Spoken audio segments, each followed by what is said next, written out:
오늘 우리가 읽은 본문은 엠마오로 내려가는 두 제자에 대한 말씀입니다. 이 두 제자가 왜 엠마오로 내려가는가? 한마디로 절망 때문입니다. 제자거든요. 예수님의 제자로서 예수님을 잘 따라가고 있었는데 이 예수님이 돌아가 버리신 겁니다.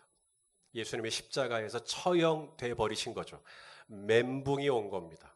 예수님의 제자고 예수님께 자신의 삶을 걸었고 예수님을 잘 따라가고 있었는데 이 예수님이 옷 벗김을 당하고 못 박힘을 당하시고 죽어버리시고 장사까지 된 거예요.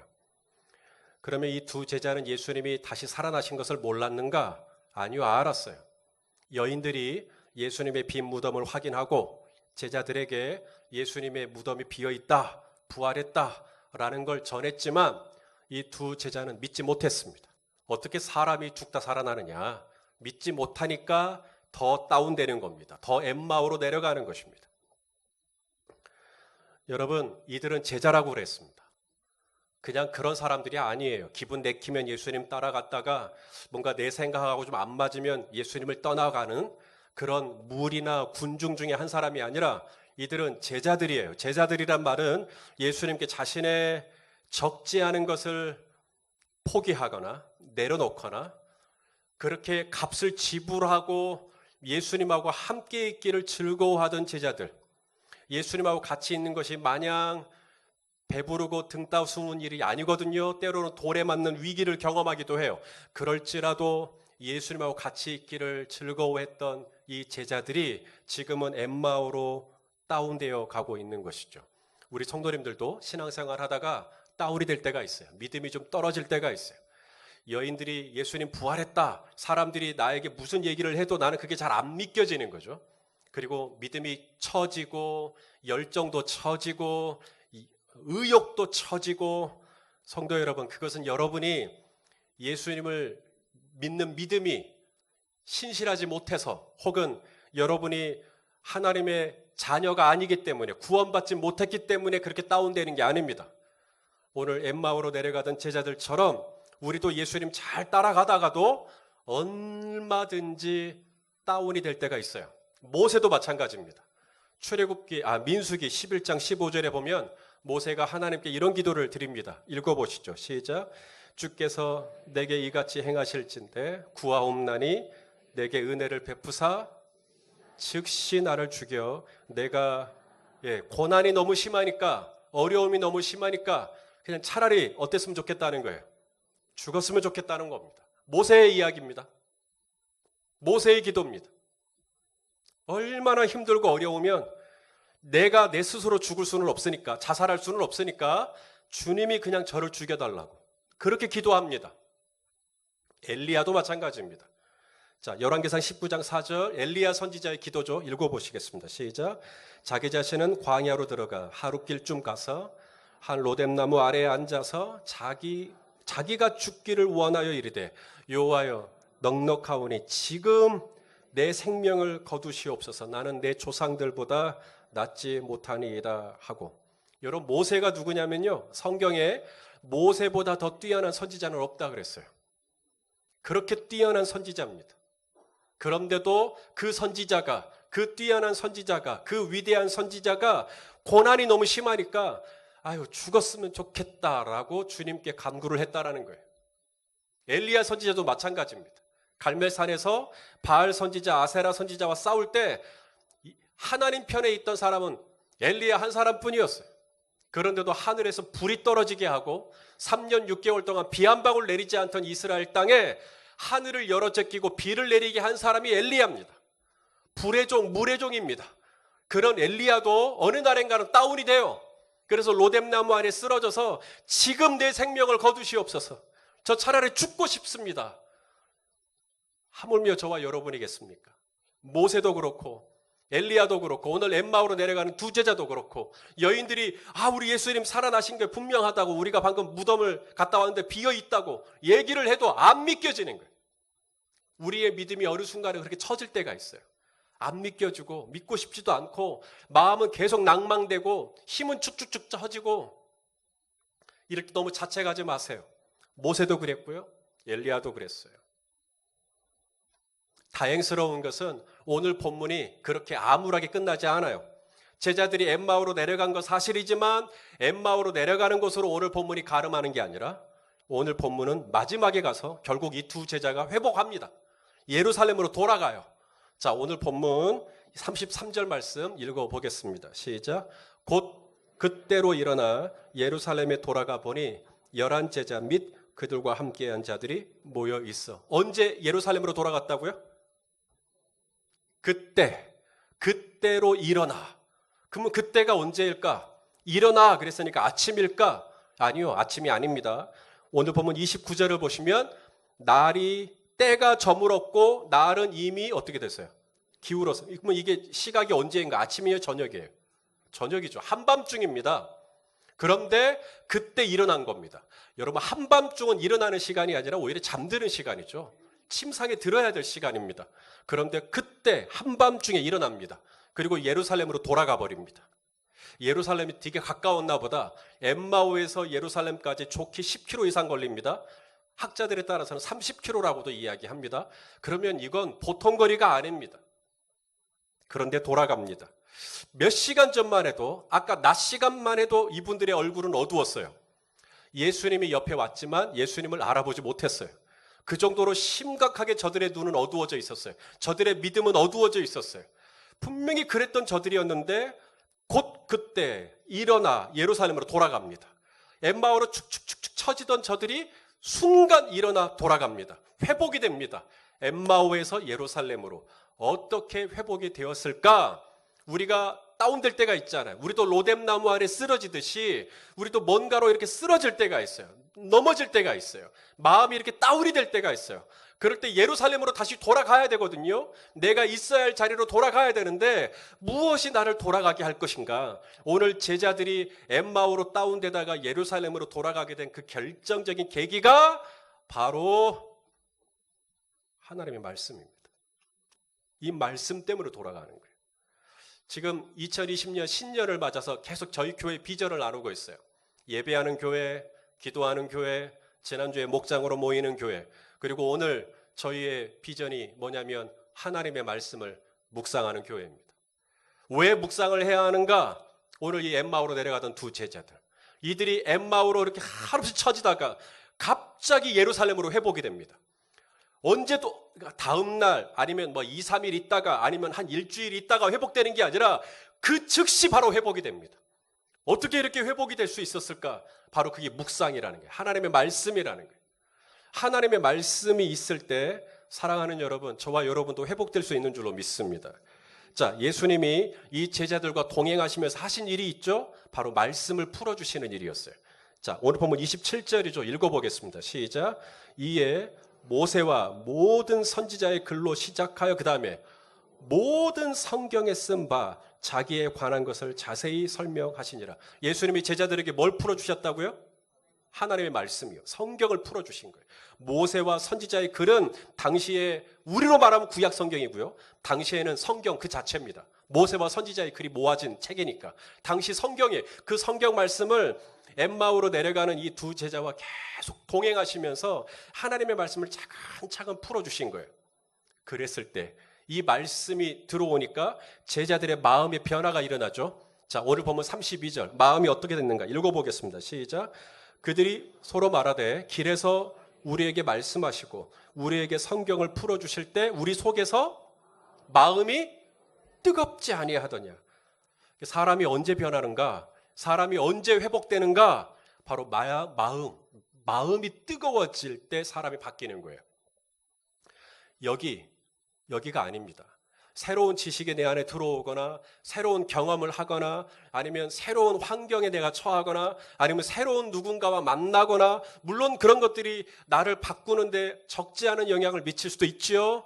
그러나 저와 여러분이 엠마오로 처지고 로뎀나무 안에 쓰러지고 막 이렇게 우리 마음이 다운될 때 우리를 궁극적으로 예루살렘으로 회복시키는 것은 무엇이냐? 바로 이 하나님의 말씀이 내 안에서 풀어질 때, 하나님의 말씀이 내 안에서 이렇게 다가올 때, 그때 우리 마음이 뜨거워지면서 우리가 예루살렘으로 회복될 수가 있는 것이에요. 예레미야 선지자가 그런 말씀을 했어요. 하나님의 말씀의 특징인데요. 자, 예레미야 23장 29절 예레미야 23장 29절입니다. 시작. 여호와의 말씀이니라 내 말이 불 같지 아니하냐 바위를 쳐서 부스러뜨리는 방망이 같지 아니하냐. 하나님의 말씀이 꼭 뭐와 같다고요? 불.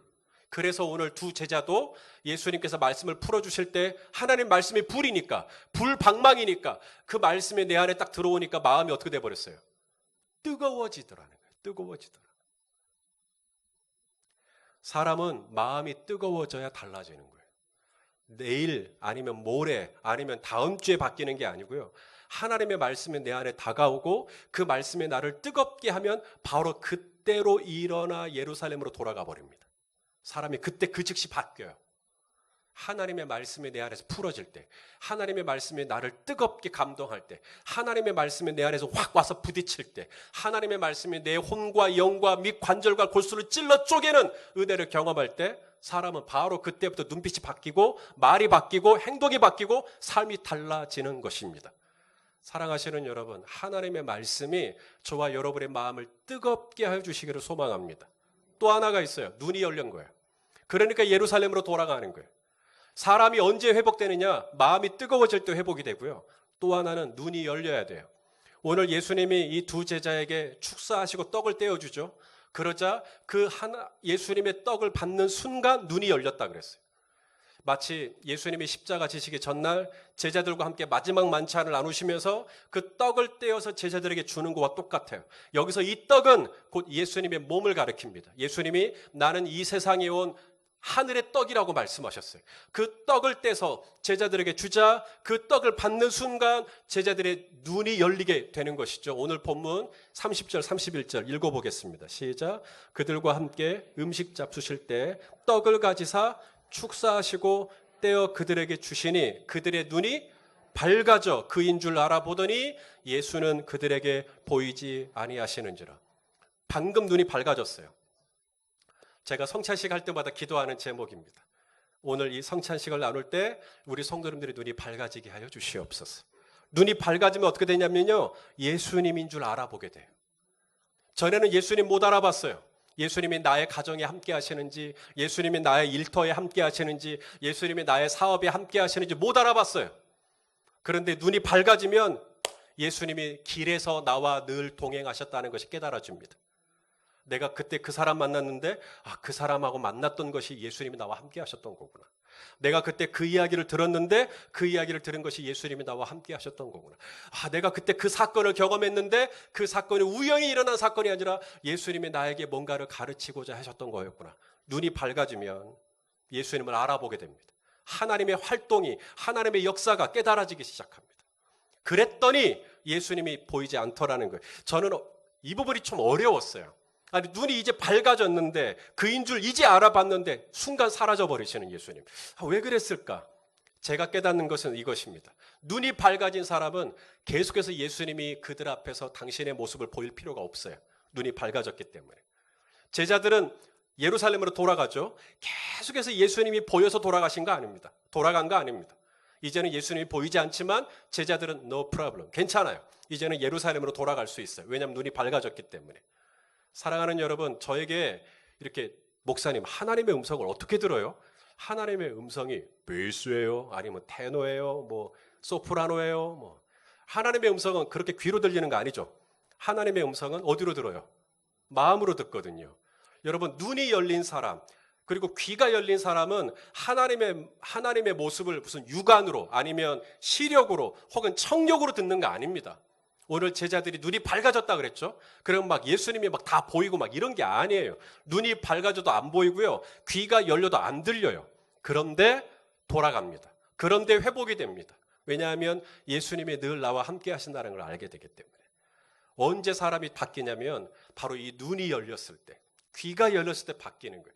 무엇이 나를 눈이 열리게 하느냐? 바로 말씀의 떡으로 오신 예수님, 하나님의 말씀이 내 안에 풀어질 때 그때 우리의 영안이 밝아지고 그렇게 내 눈이 밝아지고 나면 저와 여러분은 엠마오로 축축축 처지다가도 그 즉시로 예루살렘으로 회복되는 은혜가 있을 줄로 믿으시길 바랍니다. 제자들은 하나님의 말씀이 풀어지니까 마음이 뜨거워졌고요. 생명의 떡을 받아드는 순간 눈이 열렸어요. 그러니까 바로 회복이 되는 거예요.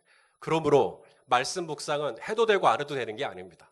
말씀 묵상이 되고 하나님의 말씀이 내 안에서 와서 부딪혀야 저와 여러분의 마음이 뜨거워지고, 마음이 뜨거워져야 우리는 로뎀나무 안에 쓰러졌다고 다시 일어설 수 있는 힘이 생기는 것이며, 내 눈이 밝아져서 길에서 늘 나와 함께 하셨던 예수님의 임재가 깨달아지는 것이며, 그렇게 저와 여러분의 삶 속에 예수님의 생기, 예수님의 능력이 함께 하시는 것을 경험해야 그날 저녁이라도, 한밤중이라도 저와 여러분의 예루살렘으로 돌아갈 수 있는 힘이 생겨나기 때문에, 금년 한 해도 여러분 아무리 힘들고 어려워도 하나님의 말씀을 묵상하는 자리에 저와 여러분이 늘 있게 되기를 바랍니다. 어떻게 묵상을 해야 할까요? 하나님의 말씀을 묵상하는 방법을 오늘 본문을 중심으로 간략하게 세 가지만 보려고 합니다. 첫째는, 여러분 말씀을 이제 본문을 여러분 이제 매일 성경 같은 경우에 본문이 이제 정해져 있어요. 하루하루 이만큼 본문을 정해주면 이제 본문을 읽죠. 본문을 읽고 묵상을 하셔야 되는데, 그 본문 속에 나타난 주인공이 있어요. 아브라함, 다윗, 모세, 엘리야, 바울, 베드로, 이런 사람들이 물론 본문 속에 나오겠지만 진짜 주인공은 누구냐면 하나님, 예수님, 성령님. 여러분 이분을 주목하셔야 됩니다.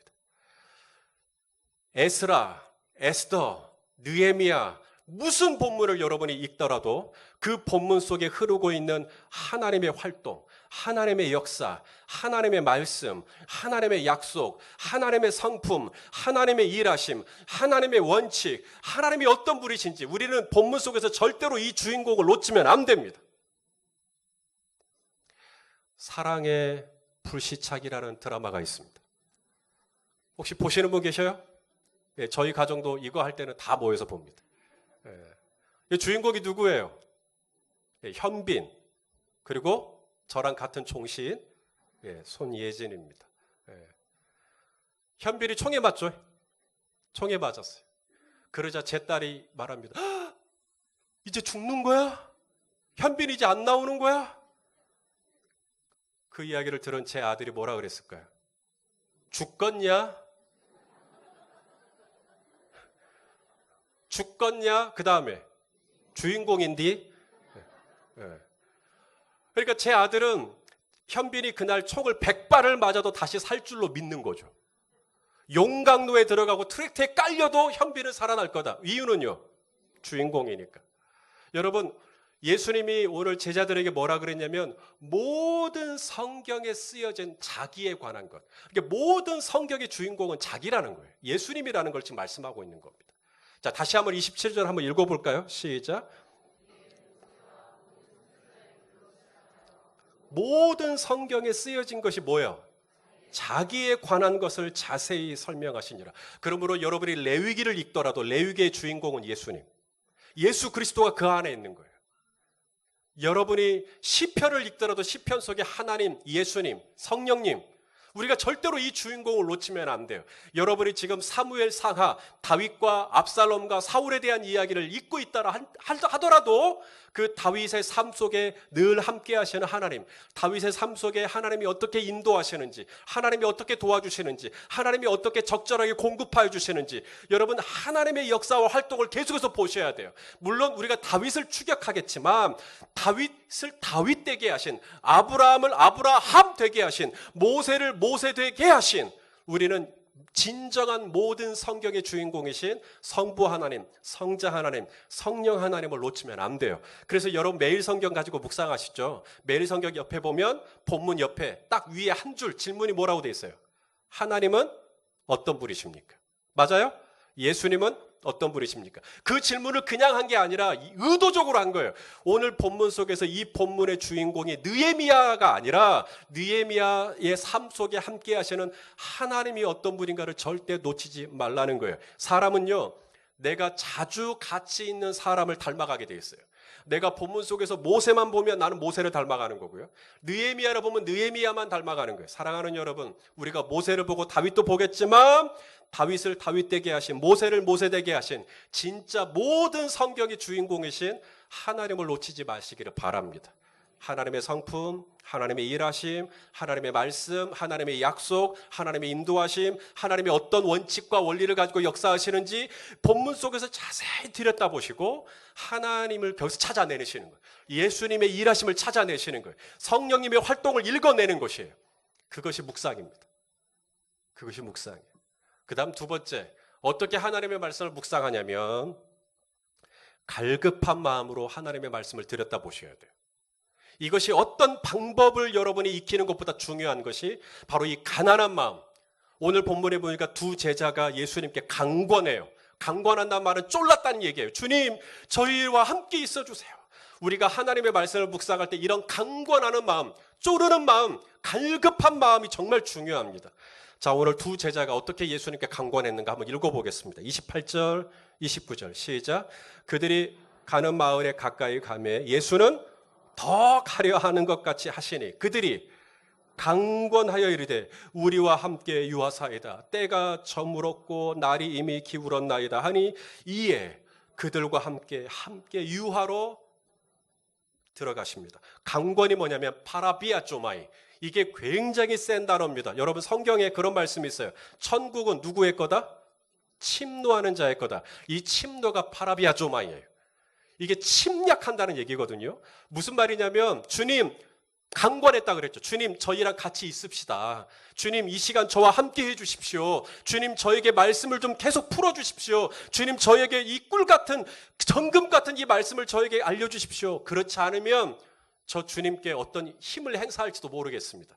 이런 식의 어떤 굉장히 강한 태도입니다. 그게 파라비아 조마예요.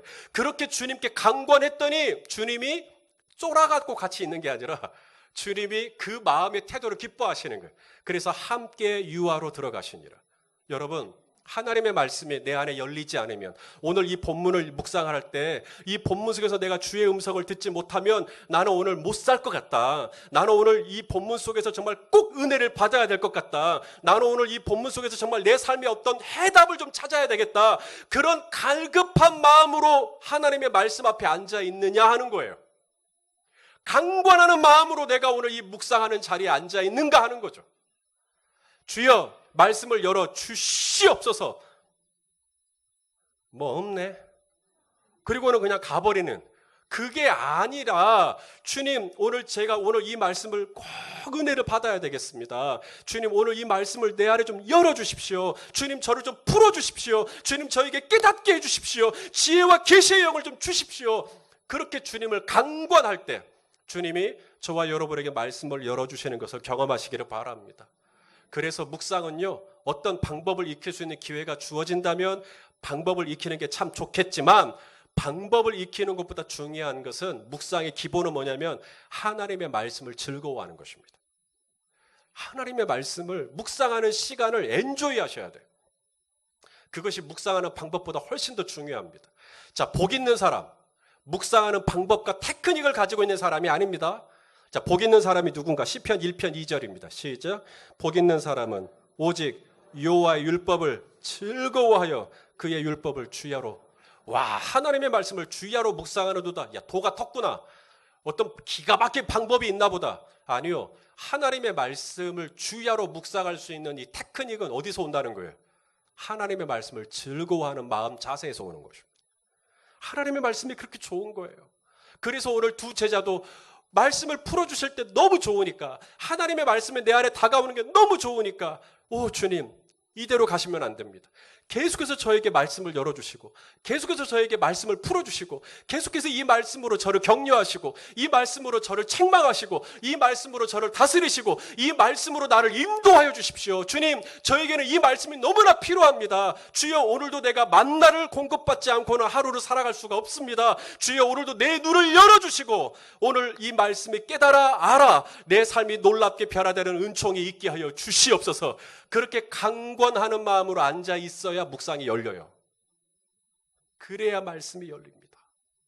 묵상하는 방법은 좀 서툴러도 괜찮아요. 본 회퍼라는 목사님이 계십니다. 독일 목사님이시고요.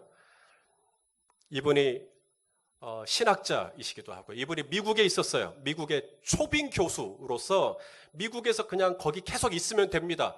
뭐 이미 세계대전은 일어났고 독일은 지금 시끄럽고 히틀러는 아주 날뛰고 다니고 지금 독일로 돌아오면 오히려 복잡할 뿐이에요. 그냥 미국에 계속 머물면서 거기서 학생들 가르치고 있으면 그냥 편안하게 살 수 있습니다. 그런데 본 해퍼 목사님이 묵상하는 분이거든요. 하나님의 말씀을 묵상을 합니다. 디모데전서 4장 말씀을 묵상하고 있었어요. 디모데전서 4장 21절을 읽어 내려갈 쯤 너는 겨울 전에 어서 오라. 이건 디모데에게 하는 얘기예요. 바울이 디모데에게 나 네 얼굴 좀 보고 싶다라는 거거든요. 그리고 겨울이 다가오고 있으니까 날 추워지기 전에 한 번 더 네 얼굴 보고 싶다. 그냥 디모데를 향한 어떤 애절한 마음, 간절한 마음, 그거예요. 근데 이것을 본 해퍼 목사님이 본문을 묵상하다가 독일로 돌아가기로 결정합니다. 독일로 돌아가서 히틀러를 죽일 암살단을 조직을 해요. 그리고 처형을 당하게 되죠. 본 해퍼 목사님의 묵상이 옳았느냐, 역사적으로 문법적으로 문제가 없느냐, 여러분 하나님의 말씀을 묵상할 때 방법보다 중요한 것은 마음이에요. 하나님의 마음, 이 말씀을 즐거워하는 마음, 하나님의 말씀을 통하여 내가 정말 인도받고 싶은 마음, 하나님의 말씀을 통해 내가 정말 해답을 얻고 싶은 마음, 하나님의 말씀을 통해 내가 새로워지고 싶은 마음, 이 마음이 중요한 거죠. 이런 마음으로 말씀을 보면 너는 겨울 전에 어서 오라. 이 말씀이 지금 나를 조국으로 부르시는 하나님의 콜링으로 느껴지는 것이죠. 이것이 역사적, 문법적, 신학적, 교리적으로 문제가 없느냐 자꾸 그런 거 따지지 마세요. 그건 저쪽 두꺼운 학교에 책상에 앉아 계신 분들이 원어를 뒤집어가면서 늘 공부하고 있는 부분이고요. 저와 여러분의 삶의 자리에 필요한 것은 뭐냐면 하나님의 말씀을 즐거워하고 그 말씀을 통하여 오늘 내 삶 가운데 하나님의 인도하심을 받기를 원하는 그 간절하고 목마른 마음으로 강권하여 하나님의 말씀 앞에 앉아있는 순간 오늘 디모데전서 4장 21절을 통해 본 해퍼 목사님을 인도하여 주셨듯이 어떤 본문이 저와 여러분에게 주어지든지 그 속에서 하나님이 저와 여러분에게 꼭 하시고자 하는 말씀을 들려주시는 것을 경험하게 되실 것입니다. 그래서 중요한 건 마음이에요. 마지막, 하나님의 말씀을 더 잘 묵상하고 싶죠? 어떻게 하냐면요, 자꾸 다른 사람하고 나누세요. 묵상을 나누세요. 이게 나누는 것이 창피하기도 해요. 내가 이렇게 묵상의 깊이가 없는데 나누면 어떻게 되나? 그러니까 나누시라고. 나누면 하나님이 점점 묵상의 깊이가 더해가게 하십니다. 저는 고등학교 3학년 때 예수님 만나고 대학교 1학년 때 예수전도를 통하여서 7년 동안 묵상을 훈련을 받았어요. 그리고 난 다음 졸업한 이후에 목회하는 동안 내내 저는 계속 묵상을 하고 있는 거예요.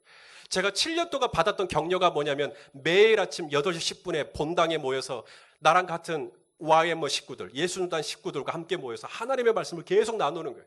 선배님들이 제 묵상을 듣고 야, 네 묵상 참 가소롭다. 이랬으면 저 묵상 못했을 거예요. 저를 끊임없이 격려해주고 지지해주고 잘한다 해주니까 진짜 제가 잘한 줄 알고 그렇게 격려를 받는 거예요. 여러분, 묵상을 나누는 그 자체가 중요한 거예요. 오늘 제자들이 돌아가죠. 예루살렘으로 돌아간 이유가 뭐냐면 나누려고 돌아가요. 본인들이 받은 은혜를 나누려고. 근데 돌아갔더니 예루살렘에 머물러 있던 제자들도 은혜를 받았어요. 부활하신 주님을 만난 거예요. 그러니까 피차 은혜와 은혜가 서로 만나고 있는 것이죠. 자, 오늘 보면 33절에 35절까지 세 번역으로 읽겠습니다. 시작. 그들이 곧바로 일어나서 예루살렘에 돌아와서 보니 11 제자와 또 그들과 함께 있던 사람들이 다 모여 있었어요. 모두들 뭐라고 말해요? 주님이 확실히 살아나셨다. 시몬에게 시몬이 누구죠? 베드로입니다. 시몬에게 나타나셨다 하고 말하고 있었어요. 그래서 그 두 사람도 길에서 겪은 일과 누구예요? 무슨 일이에요? 길에서 겪은 일이 주님이 말씀을 풀어주셨던 것. 그 다음에 빵을 떼실 때 비로소 예수님을 알아보게 된 일을 서로 이야기하는 거예요. 은혜는 은혜를 만나야 상승작용이 일어나요.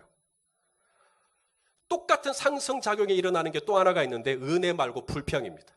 불평이 불평을 만나면 전에 하지 않았던 불평까지 또 불평해요. 은혜가 그런 거예요. 은혜도 은혜를 나누면 예전에 깨닫지 못했던 은혜가 또 깨달아져요. 그래서 목장 모임이 중요한 겁니다. 나는 A라는 데서 은혜를 받았는데 서로 나누다 보니까 B, C, D, E, F, G, H 계속 은혜가 상승작용을 타는 거예요. 그래서 목장 모임을 가면 내가 미처 깨닫지 못한 데까지 눈이 열리게 되는 것이죠. 자, 히브리서 말씀인데요. 히브리서 12장 15절 읽어보겠습니다. 시작. 여러분은 하나님의 은총을 받지 못하는 사람이 하나도 나오지 않도록 조심하십시오. 여러분의 공동체 안에 독초가 생겨나 분란을 일으키고 그것 때문에 많은 사람들이 해를 입는 일이 없도록 하십시오. 불평을 하면 공동체 안에 분란이 일어나요. 그런데 똑같은 말인데 불평을 하지 않고 은혜를 얘기하는 사람들이 있겠죠. 시편 45편 2절 읽어볼까요? 시작. 왕은 사람들보다 아름다워. 그 다음에 은혜를 입술에, 그러니까 왕의 입술에 항상 뭐가 있는 거예요? 은혜가 있는 겁니다. 그랬더니 하나님이 왕에게 영원히 복을 주시도다. 여러분, 은혜는 은혜를 만나야 돼요. 은혜를 잘 받는 사람 옆에 내가 있어야 돼요. 그래야 내가 은혜를 또 받아요. 어떻게 하면 내가 묵상을 더 잘할 수 있을까? 여러분, 자꾸 나누세요. 오늘 엠마오로 가던 제자들이 예루살렘에 돌아간 이유는 딱 하나예요. 은혜 나누려고. 나 길에서 예수님 만났어. 나 사업하다가 예수님 만났어. 나 공부하다가 예수님 만났어. 내가 예수님 만난 이야기, 내가 하나님의 은혜를 체험한 얘기 나누고 싶은 거예요. 그랬더니 예루살렘에 있던 형제들도 또 나누는 거예요. 우리 주님이 확실히 살아나셨어. 우리 주님이 확실히 우리 가정을 돌보셨어. 우리 주님이 확실히 내 큰아들을 주장해 주셨어. 우리 주님이 확실하게 내 남편을 세워주셨어. 나도 내가 받은 은혜가 있고 엠마오로 가던 제자도 그들이 받은 은혜가 있고 은혜와 은혜가 만나니 그날 밤이 얼마나 풍성하고 좋아요. 내가 묵상을 나누려고 할 때 이분이 묵상에 대한 얼마나 고수냐 아니냐, 여러분 그런 거 중요하지 않아요. 내가 은혜를 나누려고 하는 대상이 중요한 게 아니라 내가 자꾸 누군가에게 자꾸 나누는 거예요. 뭐 교회 카페라든지 아니면 SNS라든지 아니면 여러분의 목장의 단톡방이라든지 아니면 정 안 되면 저한테라도 개인적으로 목사님 저 오늘 아침에 묵상한 내용이에요 하고 저한테 나누시든지 그렇게 자꾸 나누시다 보면 여러분의 묵상은 실력이 깊이가 넓이가 높이가 점점점 더해가요. 자꾸 나누세요. 나누면 여러분 안에 눈이 열리고 나누면 귀가 열리고 나누면 마음이 열리고 나누면 여러분의 삶이 열리는 것을 경험하게 되실 것입니다. 부끄러워하지 말고 나누세요. 나누다 보면 나누라고 얘기하면 꼭 그렇게 말씀하세요. 목사님 제가 이렇게 묵상하는 걸 나누면 사람들이 자기한테 야 되게 잘난 체하네 라고 생각할까 봐 걱정된다는 거예요. 여러분이 묵상을 놔두고 누군가가 여러분을 그렇게 판단한다면 잘못은 그 판단하는 사람에게 있는 것이지 나누는 여러분에게 있는 건 아니에요. 그러니 아무 신경 쓰지 말고 편안하게 오늘 예루살렘으로 돌아간 제자들처럼 그리고 예루살렘에 있던 제자들이 엠마오로 가던 제자들에게 나눴던 것처럼 자꾸 은혜를 서로 나누다 보면 은혜가 은혜를 만나 상승하는 역사를 경험하게 되실 것입니다. 그러므로 어떻게 하면 묵상을 더 잘할 수 있을까? 첫째, 말씀 면면에 흐르고 있는 진정한 주인공 대신 하나님의 역사를 보세요. 자꾸 그 하나님을 발견하세요. 하나님을 볼 수 있는 눈이 열리게 해달라고 기도하시기를 바랍니다. 두 번째, 어떻게 하나님의 말씀을 묵상하냐면 강권하는 기도를 하셔야 돼요. 주여, 오늘 이 묵상에서 제가 꼭 은혜 받기를 원합니다. 하나님을 간절하게 의지하시고 꼭 은혜 받게 해달라고 간절히 기도할 때 말씀의 눈이 열리게 될 줄로 믿습니다. 세 번째, 자꾸 나누세요.